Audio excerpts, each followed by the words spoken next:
She tried to end it all, but her dog knew before anyone else.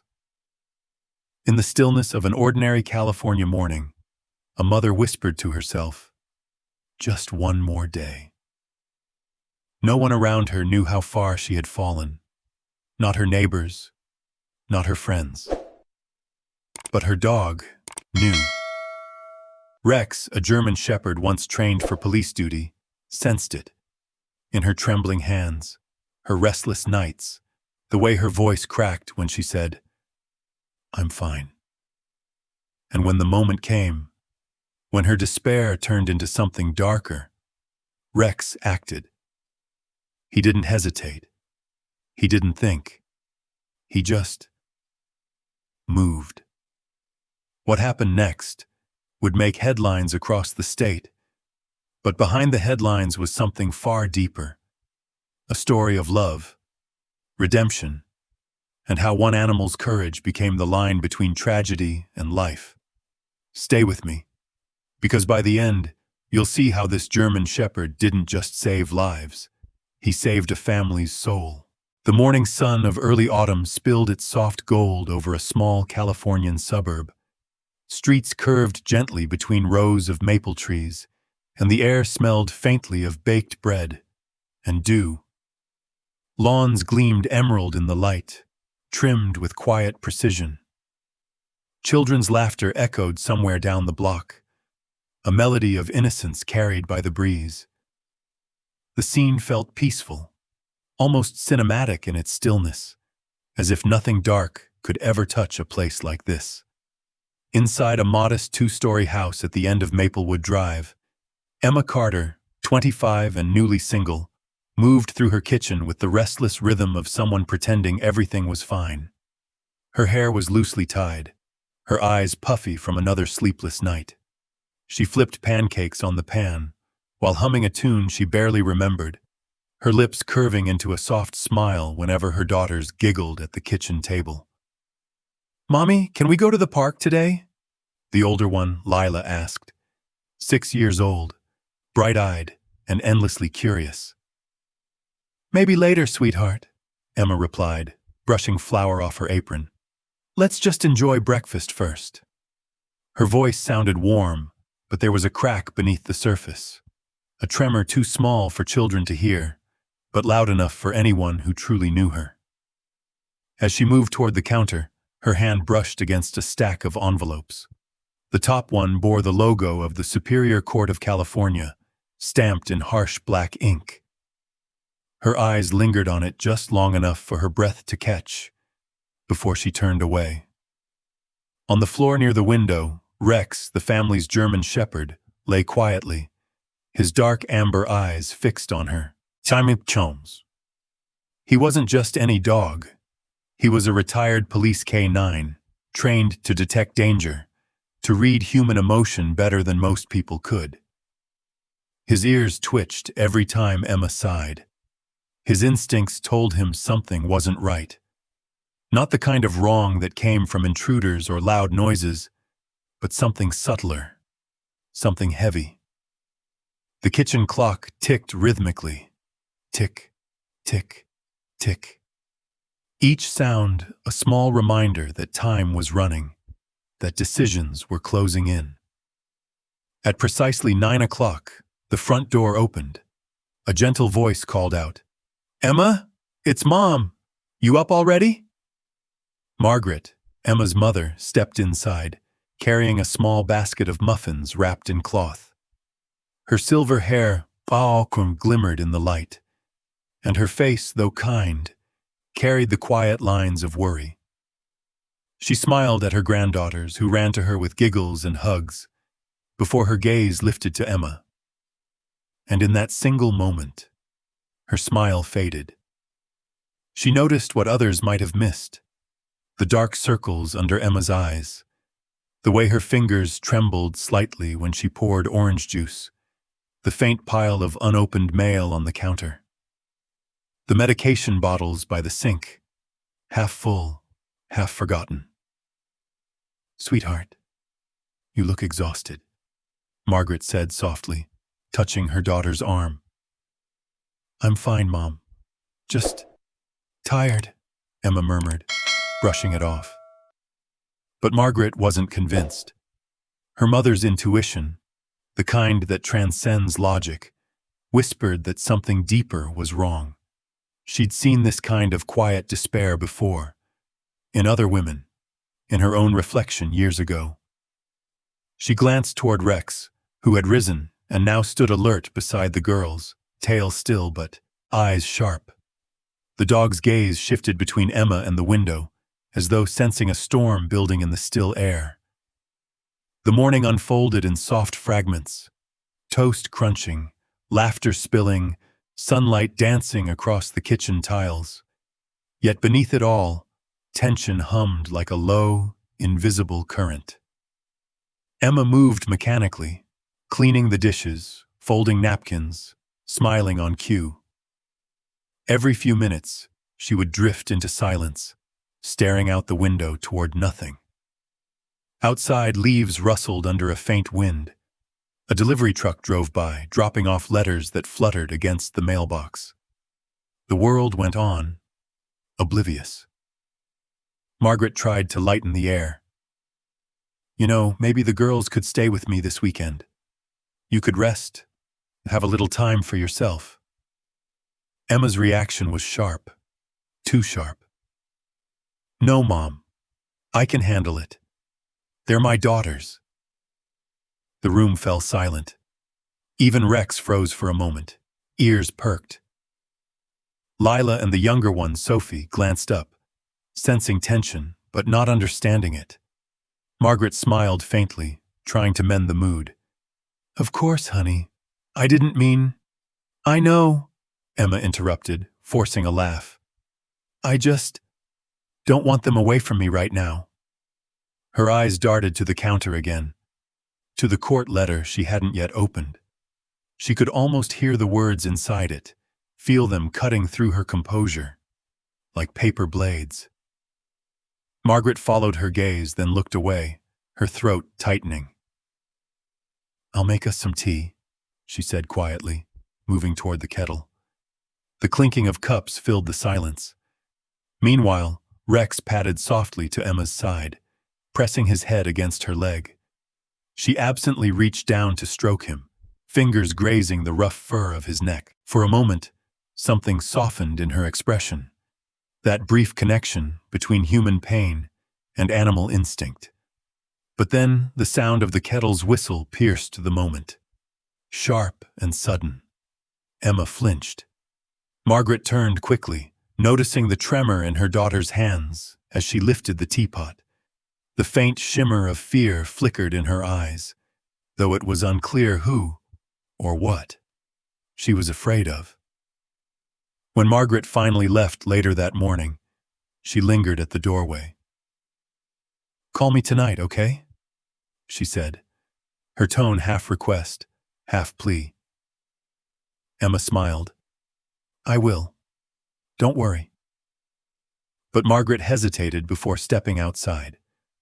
She turned once more, her daughter framed in the doorway, sunlight spilling behind her, casting her shadow long across the floor. And there, at her feet, Rex stood, solid, alert, his gaze fixed on the horizon, like a sentry waiting for a threat only he could sense. As the door closed, silence reclaimed the house. Emma leaned against the wall, exhaling slowly. Her eyes drifted toward the unopened envelope again. She reached for it, hesitated, then set it back down. Outside, the wind brushed against the curtains, making them sway like ghosts. The clock ticked louder now.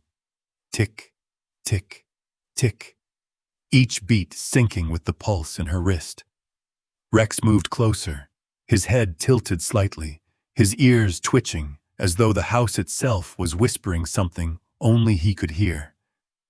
And in that still, golden morning, beneath the warmth and the calm, something unseen began to shift. A fracture, invisible, but inevitable.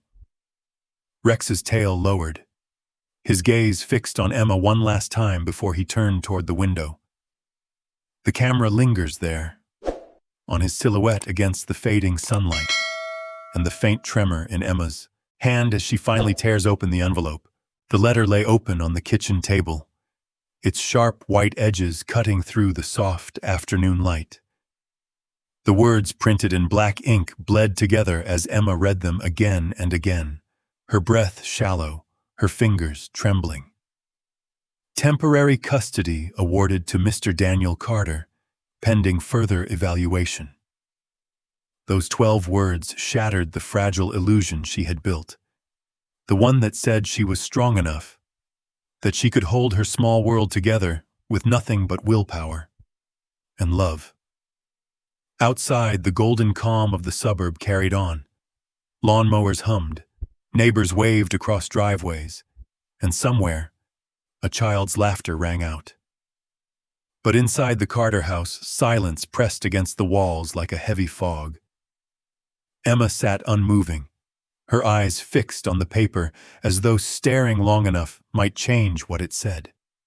In her chest, something collapsed, not loudly, but like a slow implosion, quiet and devastating. "Mommy, what's wrong?" Lila's voice broke the stillness. Emma blinked. She hadn't realized her daughter had entered the room. Quickly, she slid the paper beneath a magazine and forced a smile that didn't reach her eyes. "Nothing, sweetheart. Mommy's just thinking." The little girl tilted her head, sensing something amiss, but too young to name it. "Can we bake cookies later?" "Of course," Emma whispered. "We'll bake the best cookies ever." She tried to sound light, but her voice quivered, like glass on the edge of breaking. That night, after tucking the girls into bed, Emma sat on the edge of the couch, the same envelope still lying on the table in front of her, the television flickered silently in the background, a parade of color she didn't see. She rubbed her temples, her thoughts spiraling into what-ifs and memories that no longer brought comfort. Her ex-husband's voice echoed in her head, calm, condescending. "The girls deserve stability, Emma. You can't even keep up with your job. Let me take them for a while." She had refused then, fought, cried, begged, but now the court had made its decision. From the corner of the room, Rex stirred. His large frame shifted, paws pressing softly against the wooden floor. His golden brown eyes fixed on her, patient, yet alert. He sensed it, the instability, the change in her breathing, the faint scent of fear. He patted closer, resting his head on her knee. Emma looked down, tears finally breaking free. "Oh, Rex." Her fingers tangled in his fur. "What am I supposed to do now?" The dog didn't move. He simply stayed there, still and watchful, his presence a quiet anchor in the storm rising around her. Days turned into weeks.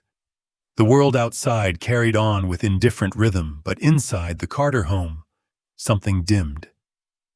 Emma still smiled for her daughters, still packed lunches and braided hair, but her laughter had vanished, replaced by quiet hums and absent stares. Margaret, the grandmother, noticed the shift immediately. Every evening she would call. "Emma, how are you holding up?" "I'm fine, Mom. Just busy," came the answer every time, a voice too calm to be true. But Margaret wasn't fooled. She began visiting more often, bringing soup and groceries, pretending it was just to help. Yet each time she saw her daughter, a new weight pulled at her heart. Emma's eyes seemed distant, her movements mechanical. Once Margaret found Lila coloring at the table and asked softly, "Is Mommy happy today?" The little girl shrugged. "She's quiet a lot. Rex stays with her all the time." That night, Margaret lay awake, hands clasped in prayer. "Lord, please, don't let anything happen. Not to her. Not to the girls." She didn't know what she feared exactly, only that something dark was inching closer, like a shadow stretching toward them, slow but sure. Meanwhile, Rex had become more vigilant. His training, though dormant since his retirement, seemed to reawaken. He followed Emma from room to room, watching her with the same intensity he once used to track danger in the field. Sometimes, he would growl softly at the window, at the empty hallway, or at nothing at all, as if warning of something only he could sense. Emma began withdrawing further. She stopped answering friends' messages, stopped going to support groups.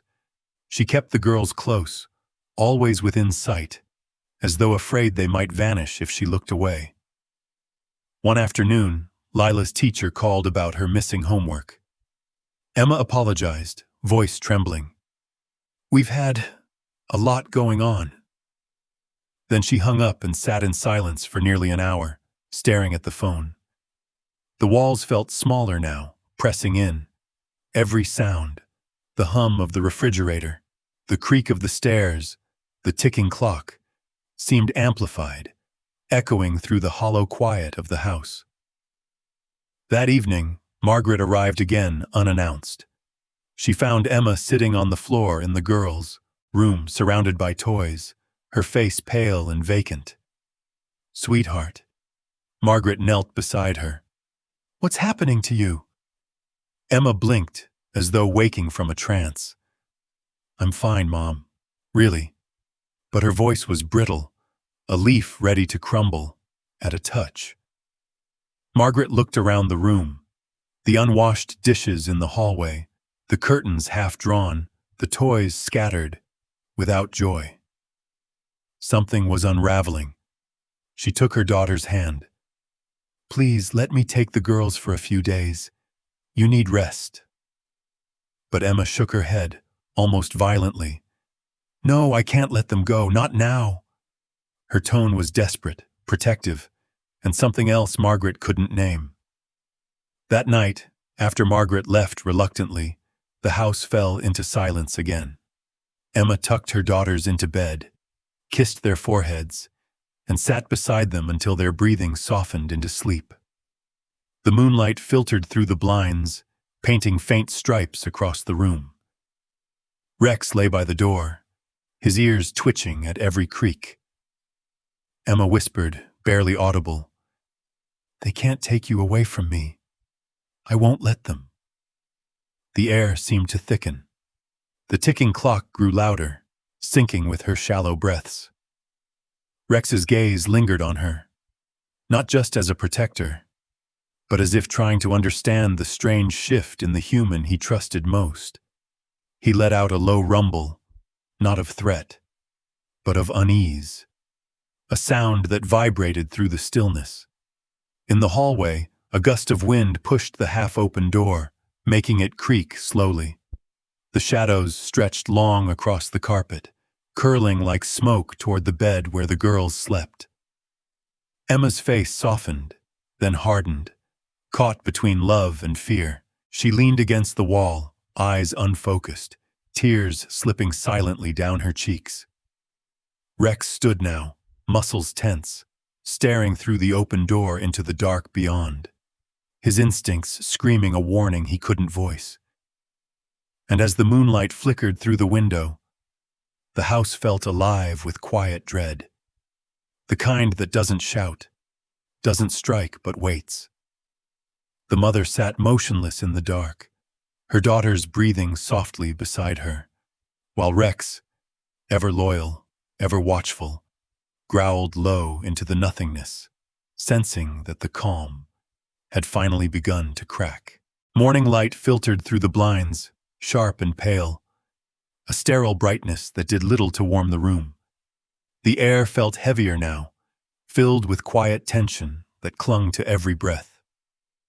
Emma sat at the edge of the couch, her hair tangled, her eyes fixed on nothing.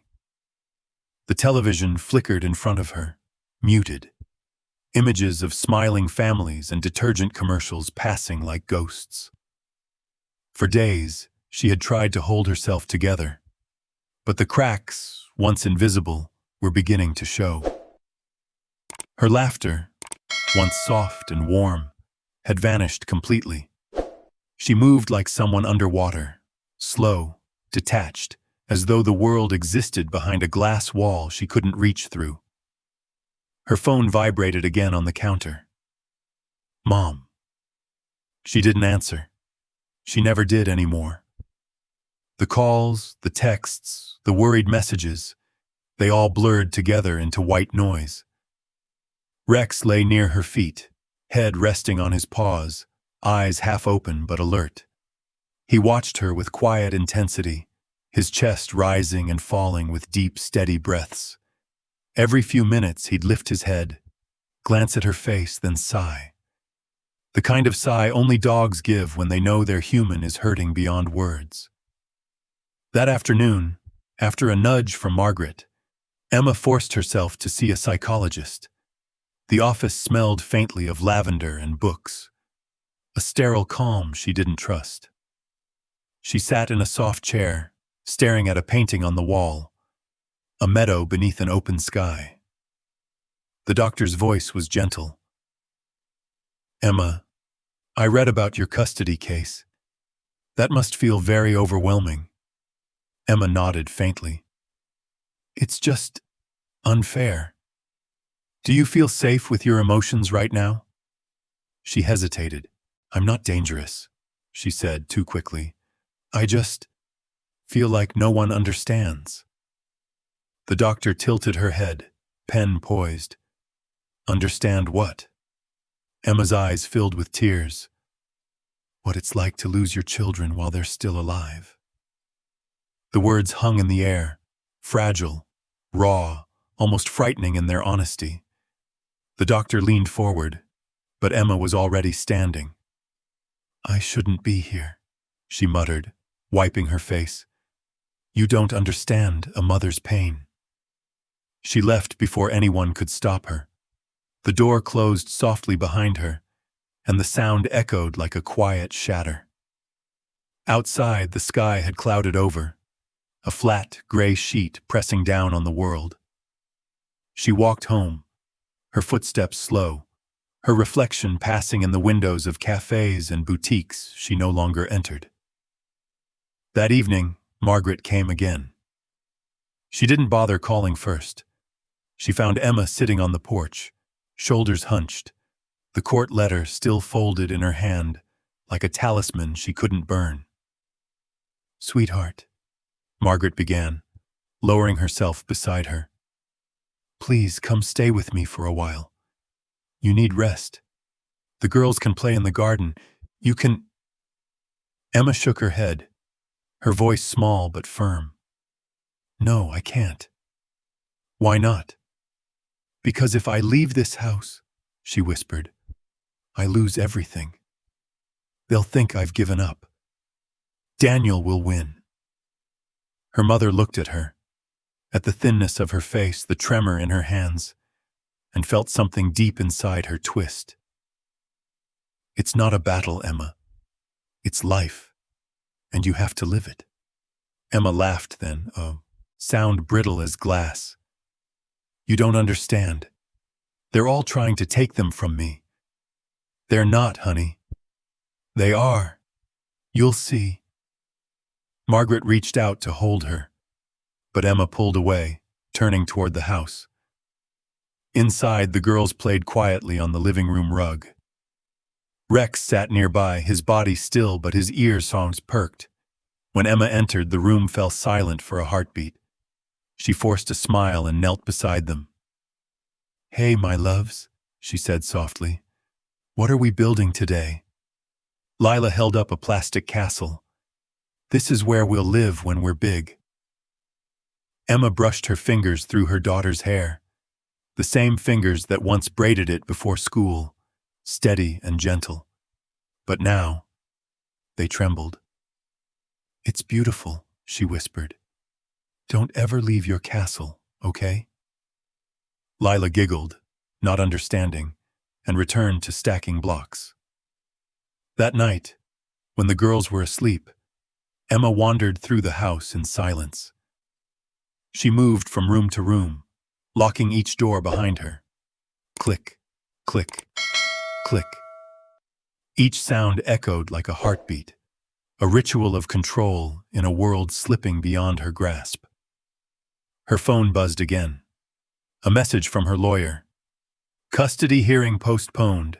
Court requests psychological evaluation. She threw the phone across the room. It hit the wall with a dull thud. Rex lifted his head, watching.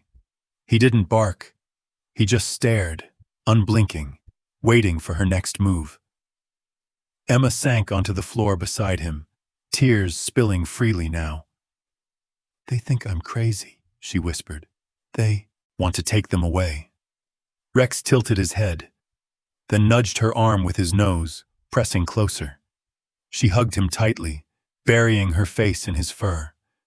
He didn't move, just breathed, steady and patient, letting her break without judgment. The next morning, Margaret returned again, earlier this time, as if afraid of what she might find. The house was quiet, too quiet. When she entered, Emma was sitting at the table, staring into her coffee. "Did you sleep?" Margaret asked gently. "No," Emma said flatly. "Dreams are worse." Margaret wanted to speak, to say, "You're scaring me, Emma," but the words caught in her throat. She looked around. The curtains drawn tight, the mail unopened, the family photos turned face down on the shelf. In the hallway, Rex stood guard by the girl's bedroom door, his body tense, tail low. When Margaret reached to pet him, he didn't respond, just stared past her into the dim living room, muscles rigid. Emma's voice broke the silence. "Don't come tomorrow." "What?" "Don't. I need time to think." Margaret's heart clenched. She reached out again. "You're not alone, sweetheart. You never were." But Emma turned away. "Just go, Mom. Please." Margaret stood in the doorway for a long time before finally stepping outside. The cold wind brushed against her cheeks, carrying the faint sound of the girl's laughter from upstairs. It should have been comforting, but it wasn't. It sounded distant, fragile, like something about to break. Inside, Rex padded toward the living room, his claws clicking softly on the floor. He found Emma sitting by the window, staring into the gray sky, her reflection faint against the glass. He lowered himself beside her, resting his head on her lap. She didn't move for a while, then slowly placed her hand on his head, tracing the curve of his ear. "I know you're worried too," she whispered. "But you'll help me, won't you? You always do." Rex closed his eyes, sighing deeply. Outside, a branch scraped against the window, a long, low sound, like a warning. And inside the quiet house, something shifted again. A fracture widening, unseen, but unstoppable. The sun rose behind a curtain of thin gray clouds, painting the Californian suburb in muted tones of silver and ash. The street was quiet, too quiet. Even the birds seemed to hesitate before singing. The kind of stillness that makes the world feel paused, as if holding its breath. Inside the Carter home, the silence was heavier. The faint ticking of the clock was the only sound, counting time in slow, uneven beats.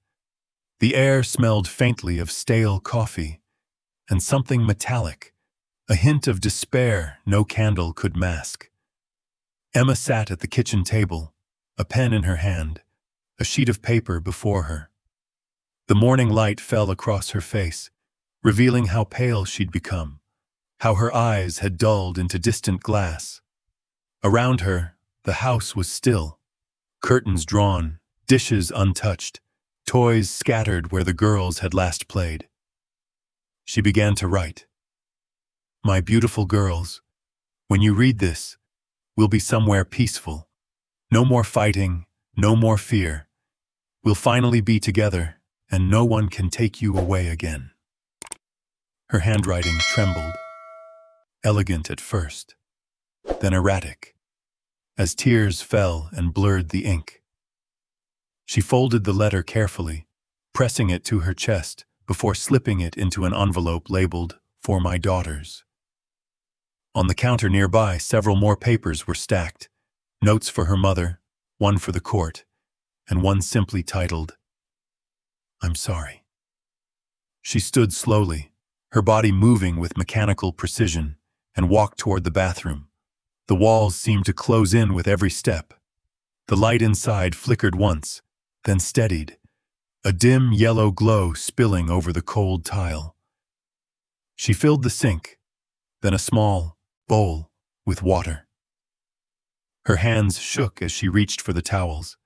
She soaked them one by one, wringing them just enough to drip, the sound echoing in the hollow room. Rex stood by the doorway, ears pinned back, eyes fixed on her. He whined softly, a low, urgent sound that grew into a tremor in his chest. Something in the air was wrong, terribly wrong, the kind of wrong his instincts had learned to recognize before any human could. He stepped forward, nudging her leg with his nose, but she didn't react. Her mind was elsewhere, trapped between grief and delusion, where logic could no longer reach. "Rex," she whispered, her voice barely audible. "You've always been so good, so loyal. You'll keep them safe, won't you?"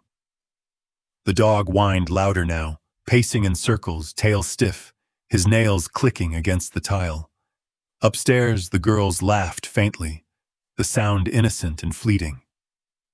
Lila was reading a story to Sophie, her voice rising and falling in sing-song rhythm.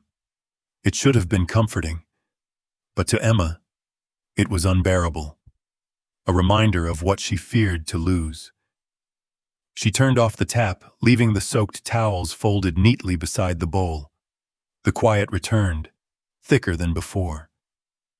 Meanwhile, across town, Margaret was washing dishes when the phone rang. She wiped her hands and answered, her voice cheerful at first. "Hello?" No reply. Just silence. "Emma?" Still nothing. Then, a faint breath on the other end. A sound like someone exhaling through tears. And then, the line went dead. Margaret froze. Her heart began to pound. She dialed again. Once, twice, and 3 times. No answer. "Come on, Emma," she whispered. "Pick up, please." A strange, suffocating fear began to wrap around her chest. She didn't know why. She just knew. Something was wrong. She grabbed her coat, her keys, her phone. Her hands trembled so badly, she dropped the keys twice before managing to open the door. In the car, she muttered a prayer through clenched teeth. "Please, God, don't let me be too late." Back at the house, the atmosphere grew colder. Emma sat in the hallway, the letter clutched in her lap. The ticking of the clock grew louder, matching the pounding in her temples. She could hear Rex pacing, his paws thudding against the wooden floor, back and forth, back and forth. His breath came fast now, each exhale a plea. He stopped by the girl's door, pressing his nose against it, whining again, louder this time. "Rex," she said sharply. He froze, ears twitching. "Stop!" Her voice broke mid-word. Rex lowered his head but didn't move. His tail was rigid, fur raised along his spine. His instincts screamed danger, but not from outside. From within these very walls. Emma stood, walking toward the girls' room. The soft sound of their laughter drifted through the door. Lila's voice, bright and clear. "Mommy, are we going somewhere tomorrow?" Emma swallowed. Her throat ached. "Yes, sweetheart," she said, voice trembling. "We're going somewhere special." Her reflection caught in the hallway mirror, eyes hollow, hair tangled, the faintest smile twisting at the corners of her mouth. The smile of someone who has mistaken surrender for peace. Rex stepped into the doorway, blocking her path. For a moment they faced each other, woman and dog, an unspoken battle in the silence. She tried to step around him, but he didn't move. "Please, Rex," she whispered, tears spilling down her cheeks. "Don't stop me." He barked once, a sharp, desperate sound that startled the girls upstairs. "Mommy? What's wrong?" Lila called. "Nothing, baby," Emma answered quickly, forcing cheer into her tone. "Go back to your book." She wiped her face with her sleeve, shaking her head. "Just one more night," she murmured. "Tomorrow, everything will be calm again." The dog didn't believe her. He began pacing again, faster this time, moving from the hallway to the stairs, whining toward the window, as if calling for help that would never come. Outside, clouds thickened, swallowing the last of the daylight. The world turned gray, the kind of gray that hides all warmth. Miles away, Margaret's car sped through empty streets, her hands gripping the wheel so tightly her knuckles whitened. Every red light felt like a curse, every second an eternity. She could barely breathe as she whispered over and over, "Hold on, Emma, please, hold on." Back inside the house, Emma turned off the lights one by one until only the faint glow from the hallway remained. She tucked the letters neatly on the kitchen counter, aligning their edges with care, as though the act itself gave her a sense of order in the chaos. Rex's eyes followed her every move, his body tense, his tail stiff. When she sat on the floor, back against the wall, he moved closer, pressing against her side. She didn't push him away this time. She just leaned into him, her fingers buried in his fur. "Tomorrow," she whispered again, her voice breaking. "Tomorrow it ends." Outside, the first drops of rain began to fall, tapping softly against the window. And somewhere on the road, headlights sliced through the dark. Margaret's car racing toward the house, her heart pounding in rhythm with the storm. Her whispered prayer was lost in the wind. "Please, God, don't let me be too late." The world outside was suspended in that strange silence that comes before sunrise, when night has not yet yielded, but morning hasn't truly begun. The house sat still under a pale sky, its windows dark, its rooms heavy with the kind of quiet that only grief can summon. Inside, Emma moved like a ghost. Her bare feet pressed against the cold wooden floor as she walked down the hallway, her robe hanging loose around her thin shoulders. Her face was pale, her eyes hollow, no longer filled with rage or tears, only a vacant calm. The calm that comes after a storm, when destruction feels like relief. From upstairs came the faint sound of children stirring, soft, sleepy murmurs, the rustle of blankets. She paused at the foot of the stairs, her hand tightening around the railing. The house smelled faintly of rain from the night before, and the faint hum of the refrigerator was the only thing breaking the stillness. She whispered to herself, almost like a prayer. Just one last morning. Her hand trembled as she reached for the bowl she had filled the night before. The water had gone cold. Towels rested beside it, damp and heavy. Her reflection in the mirror, pale skin, wild hair, hollow eyes, didn't frighten her anymore. She didn't see herself. She saw a mother who had lost everything, who believed this was mercy. Footsteps, tiny ones. "Mommy?" Lila's voice was soft, uncertain. "It's still dark." Emma turned, her expression gentle but distant. "I know, sweetheart. We're going to play a little game." Lila blinked, rubbing her eyes. Behind her, Sophie, still half asleep, clutched a small stuffed bear. The girls looked, fragile in the dim light, innocence wrapped in pajamas and trust. "What kind of game?" Lila asked, hesitating. Emma knelt down, cupping her daughter's cheek. Her touch was tender, her smile heartbreakingly soft. "A quiet one. You'll need to be very still." She led them to the bathroom. The floor tiles were icy beneath their feet. Steam rose faintly from the bowl of water, though the room itself felt unnaturally cold. "It's cold, Mommy." "I know, baby. It'll be quick." Emma's voice cracked on the last word. Her hands trembled, but she steadied herself, inhaling sharply. Somewhere deep down, a faint whisper, the part of her that still knew this was wrong, begged her to stop, but she pushed it away. Lila looked at the towels on the counter, then back at her mother. "Mommy, are we in trouble?" Emma's lips quivered. "No, my love. You're safe with me." She picked up the first towel, soaking it in the bowl. The sound of dripping water filled the room, echoing off the tile walls. It was a sound that would haunt the house forever. She knelt beside Sophie. The little girl giggled nervously, not understanding, until the towel brushed her cheek. The first press was gentle, almost loving. Then it lingered. Sophie squirmed, confused. "Mommy, I can't breathe." "Shh," Emma whispered, voice trembling. "It's okay. It's okay, baby." Lila froze.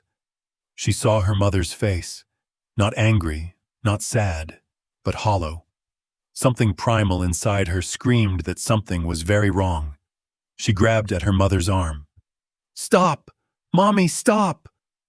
The towel fell for a second, Sophie gasping for air, and then everything shattered at once. Rex exploded through the hallway like a bullet. His claws scraped the tile. His bark thundered through the narrow space. He lunged into the doorframe, teeth bared, growling with a sound that was half fury, half desperation. Emma screamed, startled, stumbling backward. The towel slipped from her hand. Water splashed onto the floor. Sophie cried out, clinging to her sister.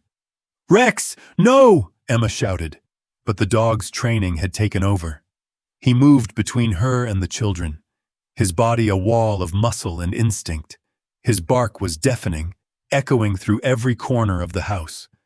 In the chaos, a glass from the counter shattered. Sophie screamed.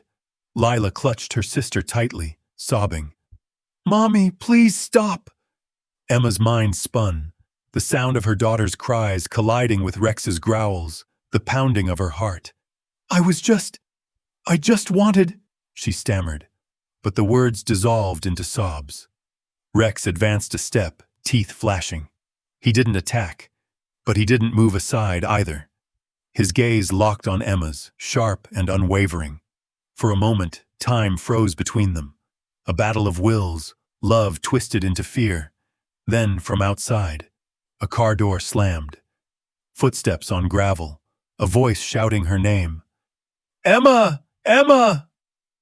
Margaret. She had arrived.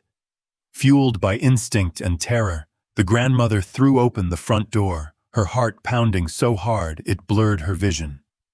The sounds from upstairs, barking, screams, chaos, guided her like a beacon. "Dear God, no," she whispered, racing up the stairs 2 at a time. When she reached the bathroom door, it was half shut. It's time 400. The scene inside would burn into her memory forever. The towels, the water, her daughter, shaking, crying. The children clinging together in terror. Rex snarling between them like a guardian angel carved from shadow and fury. Margaret didn't think. She moved. She lunged forward, grabbing the girls, pulling them behind her. "Get away from them, Emma!" Emma's face contorted, a storm of guilt and madness colliding in her eyes. "Mom, I wasn't..." I couldn't lose them again. They're alive, Margaret shouted. They're right here. Rex barked again, snapping the moment like thunder. Emma stumbled backward, her knees giving out. The towel slipped from her hand and hit the floor with a wet slap. The girls gasped, coughing, clutching at their grandmother. Margaret wrapped her arms around them, trembling. It's okay, babies. Grandma's here. You're safe now. Behind her, Rex stood guard, his chest heaving, his fur damp from the spilled water. He didn't take his eyes off Emma. Every muscle in his body was ready, not for attack, but to protect. Emma collapsed against the wall, sobbing. I didn't mean to. I just wanted it to stop. Margaret turned, her voice breaking with fury and heartbreak. You were supposed to protect them! For a moment, no one moved. The sound of Sophie's sobs filled the air, broken and small. The mirror on the wall was cracked, reflecting fragments of all of them.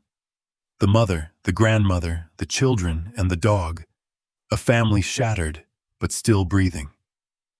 Then came the sirens, faint at first, then growing louder until red and blue lights flickered through the window. Margaret clutched the girls tighter, her tears falling into their hair. Pitch. First. It's over, she whispered, her voice trembling. It's over now. Rex stepped forward, nudging the children gently, his body shaking but his eyes calm. Mission complete. And as the sirens wailed outside, Emma covered her face with trembling hands, whispering through sobs that would echo for years to come. I just wanted peace. The sirens came first, distant at the start, like ghosts wailing through the dawn. Then closer, louder, until they filled the air with urgency. Red and blue lights flashed across the rain-spattered windows, painting the walls in trembling color. Inside the bathroom, everything stood still. The air was thick with the smell of water and fear. The sound of shallow breathing, quiet sobs, and the steady drip of water hitting tile broke the silence in uneven rhythm. Margaret sat on the floor, back against the tub, her arms wrapped around both girls. Her body shook violently, not from cold, but from the aftershock of horror. The children clung to her, their small hands gripping her sleeves with desperate strength. Lila's hair was wet, sticking to her face. Sophie's stuffed bear lay forgotten on the wet floor, its fabric soaked and matted. It's okay, babies, Margaret whispered, rocking them gently. It's okay, you're safe. Grandma's here. But the words cracked halfway through, her voice collapsing under the weight of disbelief. Across the room, Emma sat slumped against the wall, her knees drawn to her chest. Her robe clung to her skin, damp from splashed water. Her eyes were wide but unfocused, staring at something only she could see. Her lips moved, but her voice came out as a whisper. I just wanted peace. No one answered. The phrase floated in the air, thin as smoke, lost between the sirens outside and the sobs within.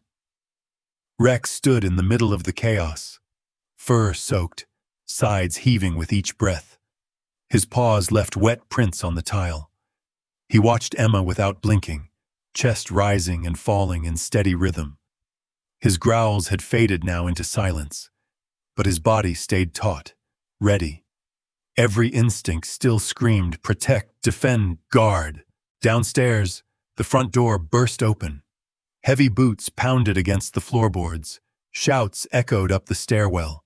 Sharp, commanding, real. Police! Is anyone hurt? Margaret tried to call out, but her throat refused. Instead, she clutched the children tighter as the officers reached the top of the stairs. Two of them appeared in the doorway moments later, flashlights cutting through the dimness. For a moment, no one moved. The beam of light swept across the room. The broken mirror, the towels, the puddles of water streaked across the tile. The trembling grandmother, the weeping children, the silent dog. And finally, the young mother sitting blank-eyed against the wall. "Ma'am," one officer said gently, lowering his voice, "step away from the children." Margaret shook her head, her lips trembling.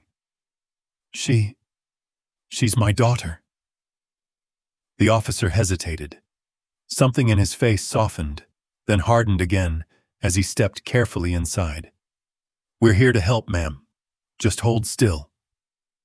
Another officer approached Emma slowly. "Ma'am, can you hear me?" Emma blinked but didn't respond. Her gaze flicked to the children, just once, and then back to the floor. "I wanted peace," she whispered again, voice hoarse and breaking. "They said I'd lose them. I couldn't." Her words dissolved into sobs, raw and uncontrollable. Margaret turned her face away, biting her fist to keep from screaming, but it came anyway. A sound pulled from somewhere deep, primal, unbearable. "You were supposed to protect them!" she cried, voice cracking into a scream that shook the room. The officers froze. The children clung tighter to her arms, but even as the words echoed, Margaret's eyes widened with guilt. The echo of her own voice hit her like a blow. Was she shouting at Emma? Or at herself? Tears blurred her vision. Her mind replayed every moment she had ignored the warning signs. The trembling hands, the missed calls, the quiet pleas. If only she had come sooner. "Please," she whispered now, her voice broken. "Please, God, forgive me." Rex stepped closer to the girls, nuzzling Lila's cheek, then licking Sophie's tear-streaked face. His body trembled, but his movements were gentle, deliberate. Each soft touch was an unspoken reassurance. "You're safe now. I'm here." Paramedics arrived moments later, carrying bags and stretchers. The bathroom filled with controlled chaos. The rustle of gloves, the clipped tone of medical commands, the squeak of boots on wet tile. One paramedic knelt beside Emma, checking her pulse. "She's in shock," he said quietly. Another checked the girls, running a flashlight over their pupils, examining small bruises, measuring their trembling breaths. "They're scared but breathing fine," he murmured. Margaret held them close, unwilling to let go. "Don't take them away," she pleaded. "Please, they need to stay together." The paramedic placed a hand on her shoulder. "Ma'am, they're going to be okay. You did the right thing." But the words didn't reach her. Nothing could. Rex, still standing between the family and the officers, finally sat down, his tail curled around his paws. His fur dripped water onto the floor, each drop echoing in the silence that followed the chaos. His ears twitched at every sound. The click of medical instruments, the static of radios, the subdued murmur of voices. Yet his eyes never left the girls. One of the officers crouched near him. "Good boy," he murmured, extending a cautious hand. Rex didn't move, didn't flinch, didn't growl, just stared, his breathing heavy, his loyalty unwavering. As the paramedics lifted Emma onto a stretcher, she began to thrash weakly. "No!" she cried, her voice rising into panic. "Don't take me away from them! They're my babies!" Margaret couldn't look. She turned her face into Lila's hair, holding her tighter, whispering over and over, "It's okay. Grandma's here. Don't look, baby. Don't look." Emma's cries echoed down the hallway as she was carried out. "I just wanted peace. Please, please." And then the sound was gone, swallowed by the hum of the sirens outside. For a moment, The world stood still again. Only the sound of rain remained, soft against the window, like a lullaby for something broken.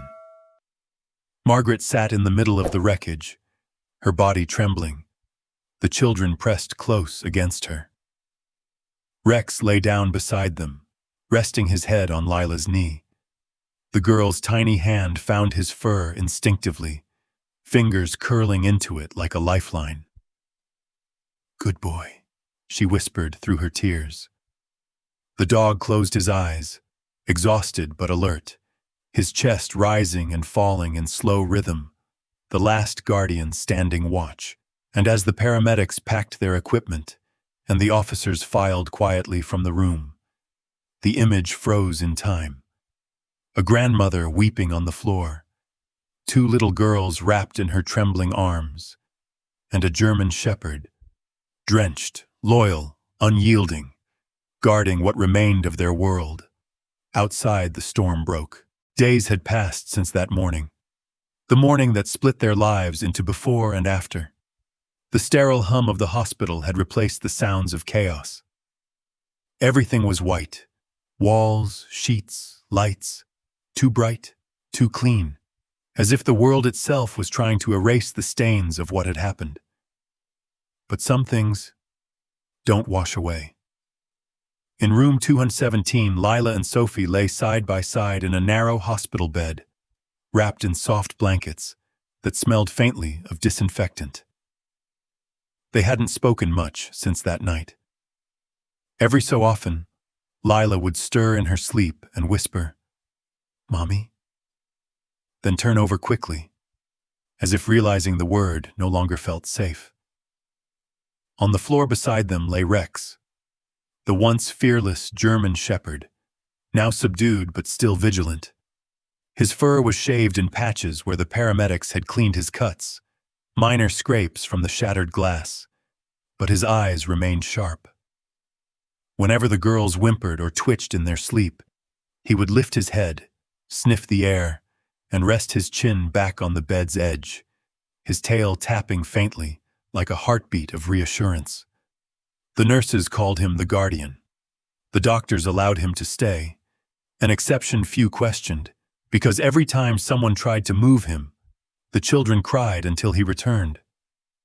By the window, Margaret sat with a styrofoam cup of coffee, gone cold hours ago. Her shoulders slumped forward, her hands twisted around the cup as if it could anchor her to something solid. Across from her sat two detectives, notebooks open, their voices low and careful, like men handling glass that might break at any second. "Mrs. Carter," one of them said softly, "we understand this is difficult, but we need your statement in full detail. Anything that can help the case." Margaret nodded. Her lips trembled before words found their way out. She wasn't herself. For weeks, she'd been distant. I called. I came by. I tried. Her voice cracked. She pressed the heel of her hand to her mouth, swallowing a sob. The older detective shifted uncomfortably in his chair. "You did what you could, ma'am." "No." Her voice rose, shaking. "If I'd gone sooner that night. If I just—" The detective shook his head gently. "You saved their lives. You and that dog. That's what matters now." Margaret's eyes flicked toward Rex. The dog had turned his head slightly, watching her. His amber gaze met hers, steady, knowing. She nodded faintly, whispering, "He saved us all." The detective closed his notebook. "You're a brave woman, Mrs. Carter." She gave a weak smile, one that didn't reach her eyes. "No," she said quietly. "I was just a mother too late." That afternoon, the story broke across every news station in California. Hero dog saves two young girls in shocking custody tragedy. German shepherd prevents possible double homicide. Rex, the hero dog of California, Guardian angel with 4 legs. The headlines spread like wildfire. Local anchors recited the details in somber tones, while photos of the house, police tape fluttering, rain puddles glinting under flashbulbs, filled the screens. But inside the hospital room, none of that mattered. Lila sat cross-legged on the bed, with a box of crayons and a sheet of paper. The world around her buzzed with nurses and monitors, but she was lost in her drawing. Sophie sat beside her, watching quietly, thumb in her mouth. On one page, Lila drew a woman with brown hair, a simple stick figure with tears on her face. Above it, she wrote, "Mommy." On the next, she drew Rex, but this time she gave him a red cape that fluttered behind him. When Margaret noticed, her chest tightened. "That's beautiful, sweetheart," she whispered. Lila nodded solemnly. "He's a superhero," she said softly. "He saved us from the bad dream." Margaret bit her lip, fighting the tears. "Yes, baby, he did." Rex lifted his head as if he understood. His tail wagged once, slow and steady. Later that evening, the detectives left, and the hospital quieted. The rhythmic beeping of machines softened as lights dimmed for the night. Margaret stood by the window, looking out at the city below. The endless lights, cars moving like veins of fire through the streets. From here, the world looked so peaceful. You'd never guess it held so much pain. She pressed her forehead to the glass. Her reflection stared back, weary, hollow-eyed, haunted. Could I have stopped it sooner? The thought came again, heavier this time. It was relentless, looping through her mind like a broken record. She replayed every warning sign, Emma's trembling hands, the missed calls, the desperate words. "They don't understand a mother's pain." And her own replies, calm, dismissive, hopeful. "She's just tired. She needs time." Now that hope felt like a knife. Behind her, the soft sound of laughter broke the silence. She turned.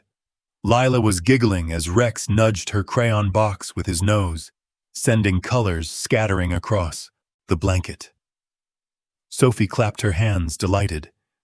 For a moment, the room felt lighter, a flicker of something fragile but real. Life, refusing to fade.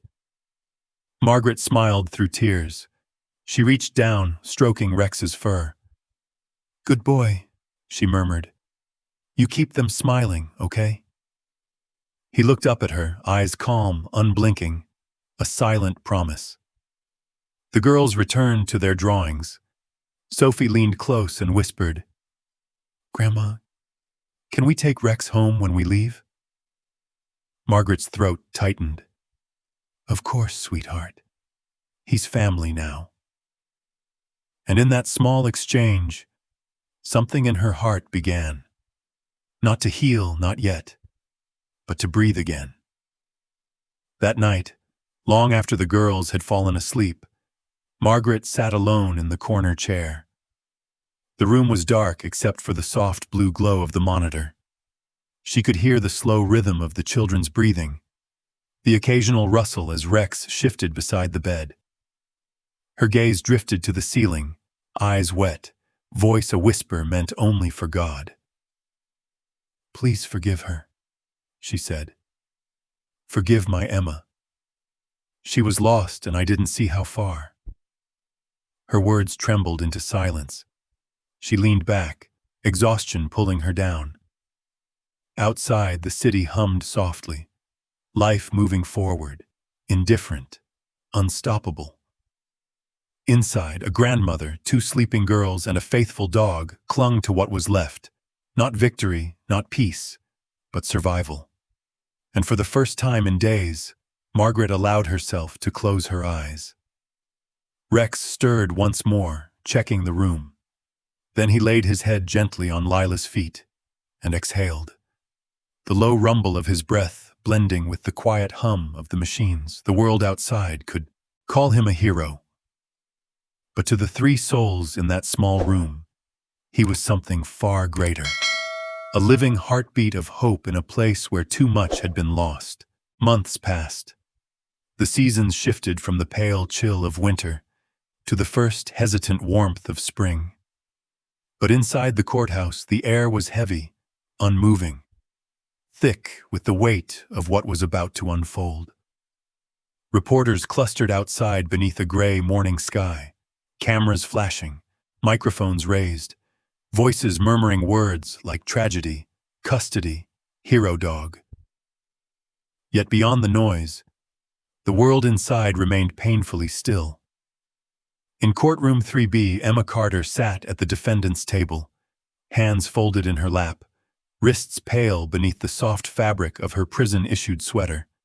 Her face, once young and lively, looked hollow now, drained of color, framed by hair that had lost its shine. The fluorescent lights washed her skin into ghostly tones. Her eyes were vacant, but not empty. Behind them flickered a slow, quiet torment. Beside her, her defense attorney spoke in low tones, papers spread across the table. Ms. Carter's actions, though tragic, were the result of severe postpartum depression and psychological collapse. The judge's gavel struck once. "Counselor, proceed with caution. This court will hear all evidence before assigning motive." Across the aisle sat Margaret, her hands trembling in her lap. She hadn't slept the night before. She wore a simple black dress, her hair pinned neatly, though a strand had come loose and trembled against her cheek. Beside her sat Lila and Sophie, too young to understand the full gravity of what this room represented, yet old enough to feel its coldness. At the courtroom's back door, Rex waited quietly, his head resting on his paws. The bailiff had allowed him to remain just outside. Therapy dog, hero, symbol of the unimaginable. Every so often, his ears twitched at the sound of the judge's gavel or the shuffle of footsteps. When the prosecutor stood, the room hushed.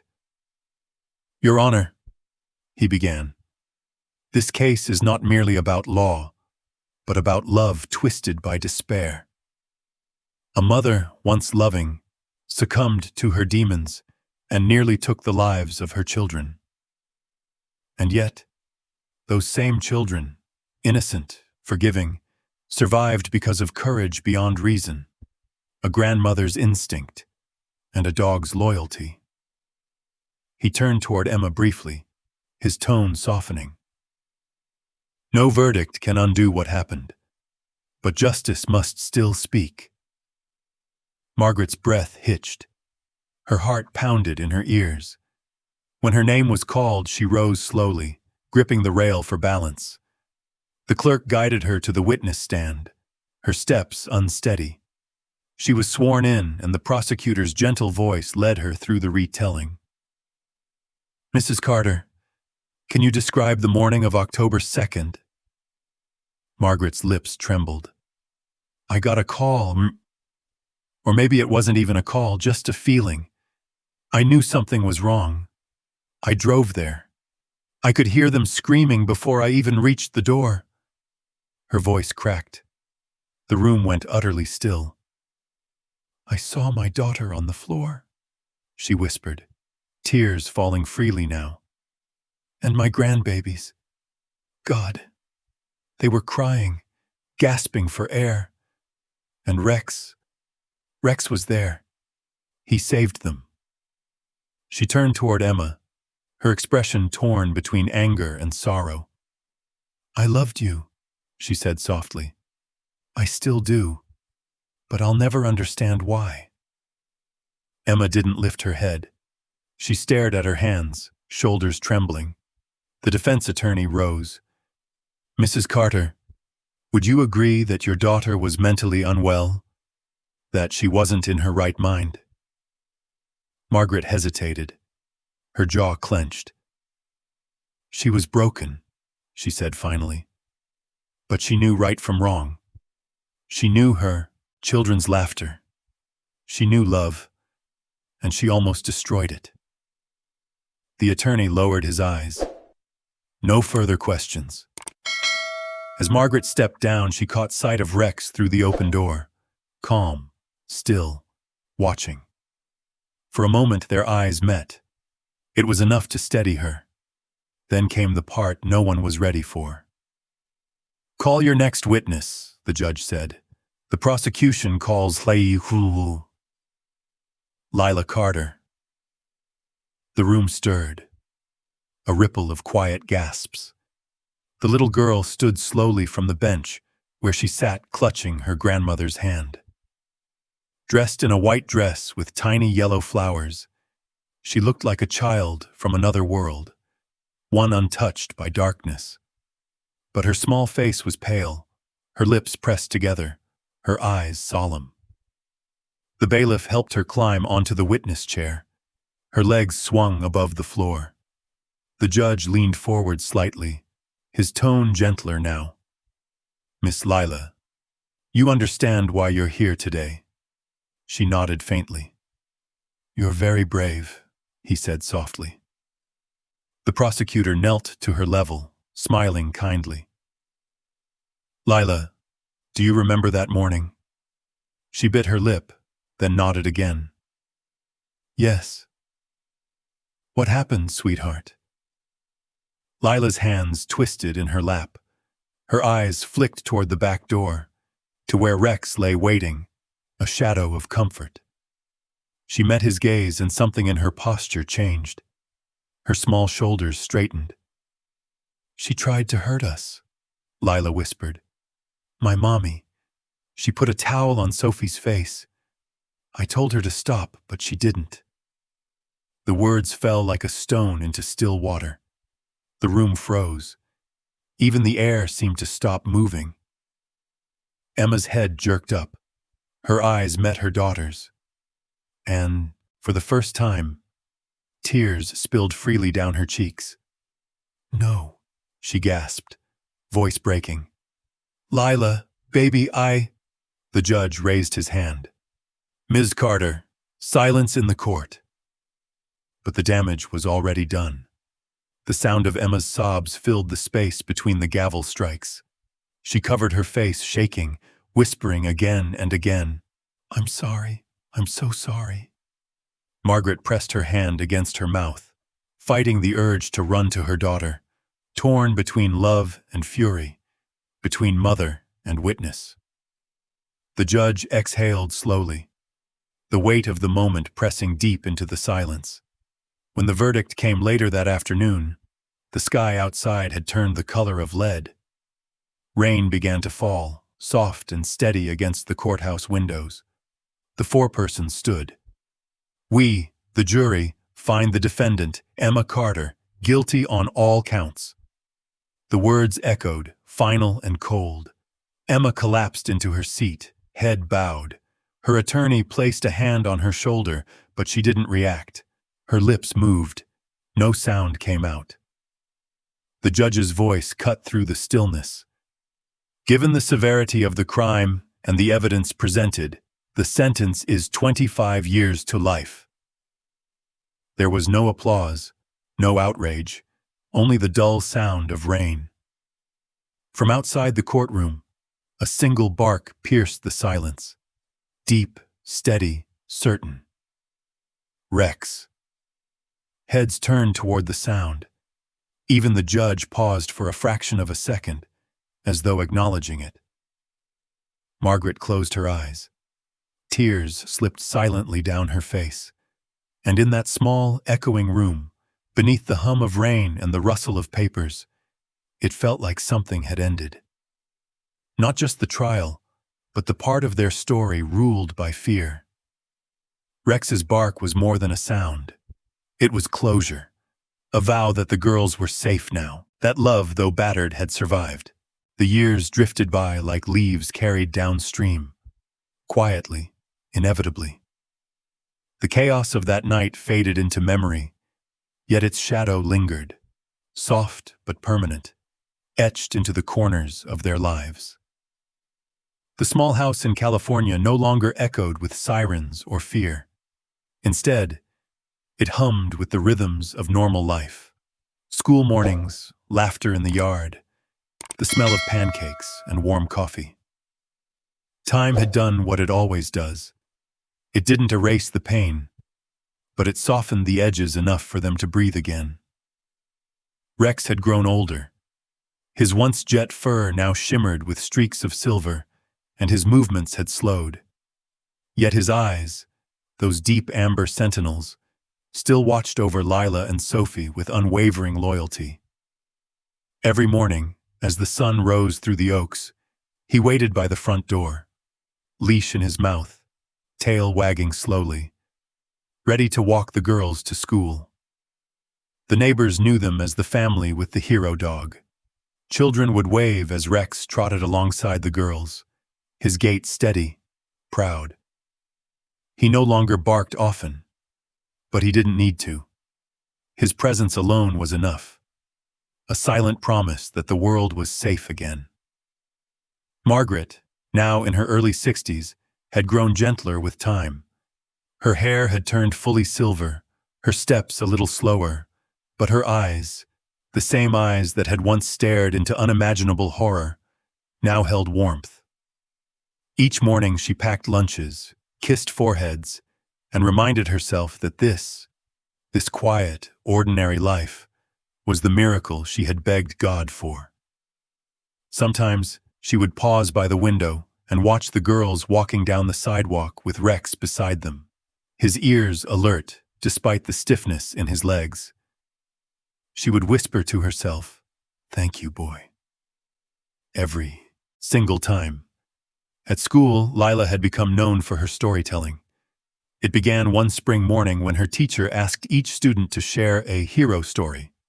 While others spoke of firefighters and movie stars, Lila stood at the front of the class, holding a worn photograph of Rex. "My hero," she said, her voice steady but quiet, "has 4 legs." She told them about that night. Not every detail, just enough. She spoke of fear, of light, of a dog who refused to give up. Her classmates listened in silence, some with wide eyes, some with tears. When she finished, the room erupted in applause. Her teacher knelt beside her and whispered, "He must be proud of you." Lila smiled faintly. "I hope so," she said. That day she came home and found Rex resting on the porch, his eyes half closed, his head lifted slightly when he saw her. She knelt beside him, pressing her forehead to his. "They know your story now," she whispered. "Everyone knows you're a hero." Rex gave a quiet sigh, his tail thumping once against the wood, as if to say, "That's enough." Meanwhile, in a different kind of silence, the one behind walls and barbed wire, Emma Carter wrote letters.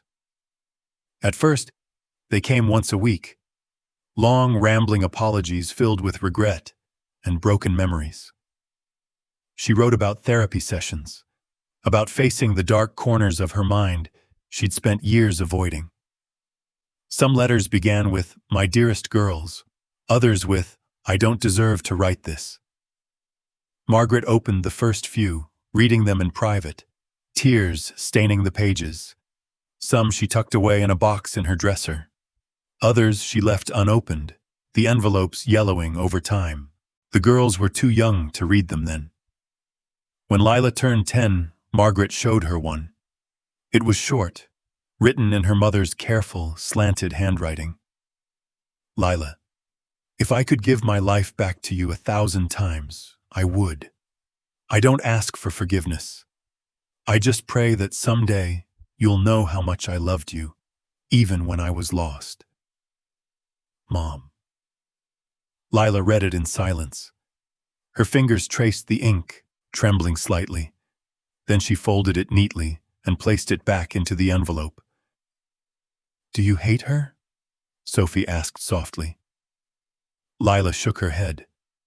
"No," she whispered, "but I don't know how to love her yet." Margaret pulled them both close, her heart breaking and mending all at once. "That's okay," she said. "Love takes time. Sometimes it comes back slower than we want, but it always finds its way." Outside, the sky turned golden as the sun dipped low. Rex barked once from the yard, summoning them for their evening walk. As the years moved forward, healing came not in sudden waves, but in quiet, steady ripples. Sophie began piano lessons, her small fingers pressing tentative melodies that filled the house with softness. Lila took up art, sketching everything: the house, the garden, the sky, Rex. In one drawing, she captured him lying in the grass, muzzle gray, eyes wise. Above him, she drew a halo made of sunlight. Margaret found herself smiling more these days. Sometimes she even laughed, the kind of laughter that sounds rusty at first, but grows freer each time. But there were nights when the memories came back, sharp and merciless, and she would sit on the porch, the stars above her, whispering into the dark, "I should have seen sooner." Those were the nights when Rex would come to her, resting his tvatsel, head on her knee, eyes calm and forgiving. He seemed to know the guilt that lingered, and he carried it for her, quietly, the way only dogs can. One autumn evening, years after the trial, a letter arrived from the prison, shorter than usual. "Mom, tell them I'm proud of them. Tell them I'm healing. I hope when they think of me they also think of the good days, the pancakes, the stories, the laughter before it all fell apart. I'm not asking to be free, just to be remembered with kindness. Emma." Margaret read it aloud under the golden light of the kitchen, her voice trembling. Lila listened quietly, then nodded. "I think maybe we can do that," she said softly. The letter stayed pinned to the refrigerator after that, not as a reminder of tragedy, but of forgiveness beginning to take root. Outside, Rex dozed beneath the oak tree, the evening breeze ruffling his aging fur. Lila sat beside him, stroking his back. "You can rest soon," she whispered. "You've done enough." Rex's tail flicked once, his eyes half closing. The world had finally grown gentle again. Not perfect, not healed entirely, but peaceful. And for this small family, a grandmother, 2 girls, and a tired old German shepherd, that peace was enough. Time moved quietly forward. The house that had once known fear now held only laughter and the soft thud of slowing paws. Rex was old, 15 years since the day he saved 2 children and changed their lives. His muzzle had grayed, his breath came slow, and his eyes, once fierce, now glowed gently like a fading flame. He spent his days beneath the oak tree that had shaded their summers. That morning, Lila and Sophie came to him with blankets and trembling hands. Sunlight filtered through the leaves, warm and golden. "Hey, old man," Lila whispered, stroking his neck. Rex lifted his head, tail giving one soft wag. His eyes met hers, steady, grateful. Sophie knelt beside her. "He's tired," she murmured. "I know," Lila said softly. "He's been holding on for us." Margaret watched from the kitchen, then walked slowly into the yard. Lines marked her face, but her voice was tender. "Good boy," she whispered, kneeling beside them. Rex rested his head on Lila's lap. The world went still. No birds, no hum of life, just the wind through oak leaves. Lila leaned close, her voice breaking. "You saved us once, and you never stopped." Rex's breathing slowed. The light shifted, wrapping them in warmth. Margaret's hand covered the girls. "It's okay, boy," she whispered. "You can rest now." A soft breeze moved through the yard. One last breath, and Rex was gone. They buried him beneath the oak that afternoon, under a pale blue sky. The girls laid flowers, sunflowers for strength, daisies for loyalty, and placed a small wooden plaque. Rex, the shepherd who chose to love. That evening, they sat on the porch, quiet in their grief. I used to wonder if he knew how much he meant to us, Margaret said softly. He knew, Lila replied. He always knew. Years passed. Lila and Sophie grew into women shaped by his love. One became a psychologist, the other a veterinarian. After graduation, they visited the California State K-9 Training Center, watching young shepherds leap through courses. They remind me of him, Sophie whispered. Lila nodded. Every one of them is a piece of him. A trainer asked if they'd join the program. Lila smiled. We're thinking of starting one, a fund for retired K-9s. What would you call it? He asked. Lila's gaze lingered on a shepherd, waiting for his command. The Rex Foundation, she said. As they left, the afternoon light shimmered through the trees, the same light that once blessed their backyard. They both felt it, that quiet warmth, that unseen guardian who had never truly left. In the final narration, Lila's voice lingers over the memory. Heroes don't always wear uniforms. Sometimes they walk on four legs, love without words, and guard our hearts long after they're gone. The screen fades to the oak tree, golden leaves drifting over the plaque that bears his name. Rex, the shepherd who chose to love. Sometimes, stories like Rex's remind us that love doesn't always come from words. It comes from loyalty, presence, and the quiet ways our dogs choose us every single day. German shepherds, especially, carry a kind of wisdom in their eyes, a devotion that asks for nothing but our time and our trust in return. If you've ever looked into your dog's face and felt that unspoken bond, that sense that they'd do anything for you, hold on to it. That's something sacred. It's what makes the world a little softer. And if you ever want to understand your own dog on a deeper level, I found a wonderful resource that helps strengthen that connection. It's not a promotion, just something that touched my heart and might touch yours too. You can check it out if you'd like. I'll leave it below. Thank you for being here, for caring, and for believing, shouts, like Rex did, that love and loyalty are still the most powerful things we have.